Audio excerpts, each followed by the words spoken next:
Hello everybody, I'm Greg. Welcome to Gregsbeerreviews. Hope everybody had a good holiday. Santa Claus brought them everything they needed. Let's go see what's in the fridge today, guys.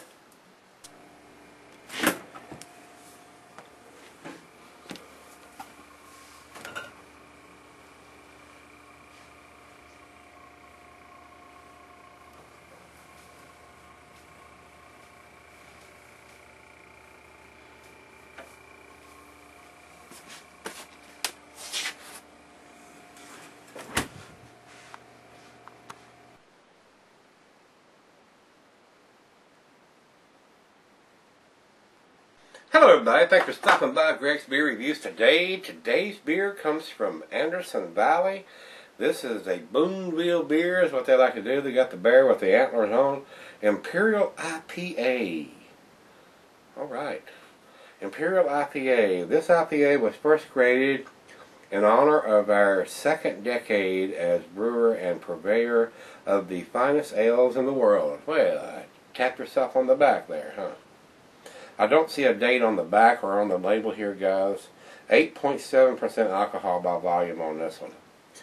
So, we got a Boonville, California, American Double Imperial IPA. Availability fall.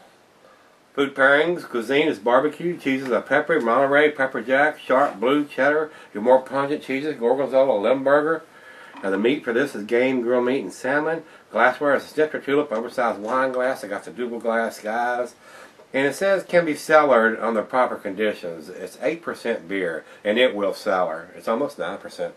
But you're going to lose the hoppiness of it. And like I said, I don't know when this was put in the bottle, if it was done. I don't see a date on it right off. Nothing on the label. So without further ado, off with the cap, into the bottle.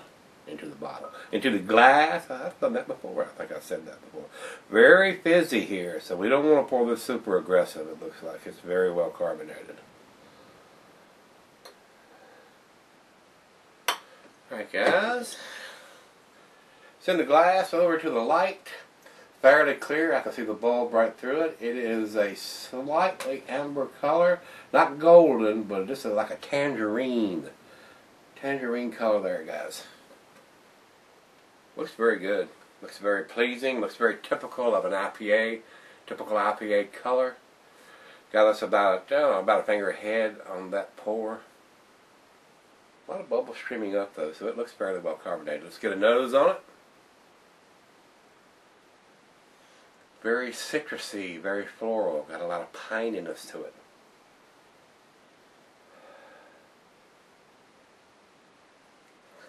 Got a very sweet character to it too. A lot of your IPAs have a big grain bill to get that alcohol up there, and it has a sweet smell. So hopefully the hops is fairly well balanced.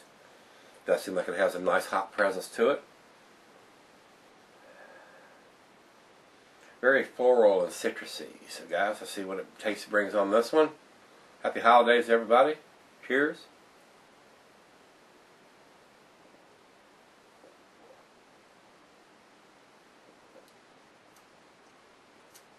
That's pleasant. Very tasty.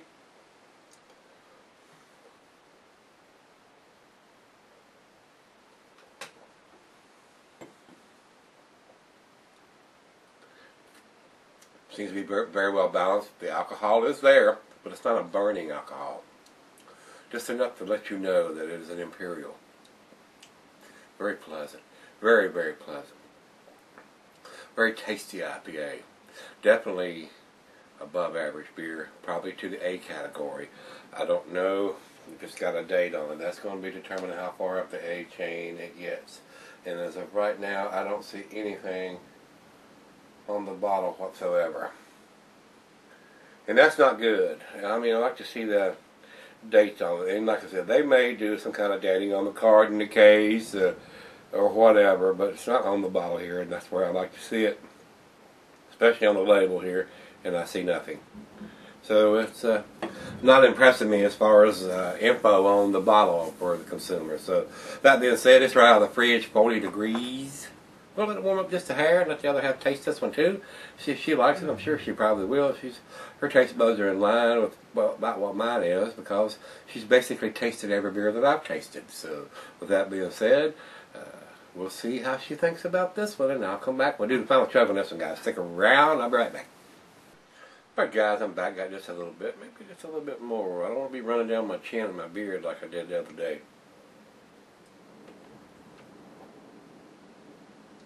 The wind is howling outside. 40, 50, even 60 mile an hour wind gusts out there. I hope I don't get blown away. Don't believe that's going to happen. Might blow the roof off, but I don't believe my big ass will be sitting here. Pretty tasty, guys. Nice grapefruity, citrusy. It's a pleasant. They, according to what I have here, says they do 20 years continuous success. We create a unique beer. Our Imperial IPA is loaded with excessive amounts of malts and 20 separate additions of the finest Pacific Northwest hops. So 20 different additions on this. Well, if you're a hophead, it'll make you happy or it'll make you smile. Final chug, guys.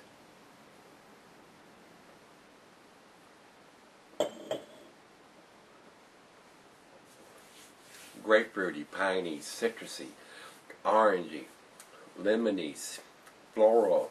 It's got it all. It's pretty tasty. My only disappointment here, guys, is there's no date on this bottle. And I'm going to hack on them for that.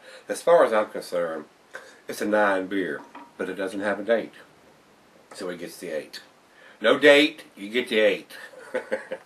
That's what I'm going to give it. I mean, if it had a date, it would be the 9.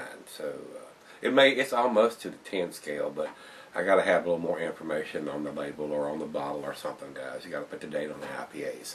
I'm a firm believer that even though it's an Imperial and it's going to keep, we still need to know when it's put in the bottle or whatever. Give me some info there, guys. Rate Beer has this at 94 overall and 58 in the style, and Beer Addict comes in with the 85 in the good range. I think 85 is better than that beer. And the 94 would be probably what I would give it if I had the date info on there. So as far as I'm concerned, it is a 9 beer, but it gets the 8 tonight, today, or whatever time you're watching this review. Hit the like button if you like what you're seeing, and I hope tomorrow's beer is just as good as this one, and maybe it'll even have a date too. We'll see. We might even have to try something a little thicker, or maybe a stout or something. What do you think about that, guys? See y'all then.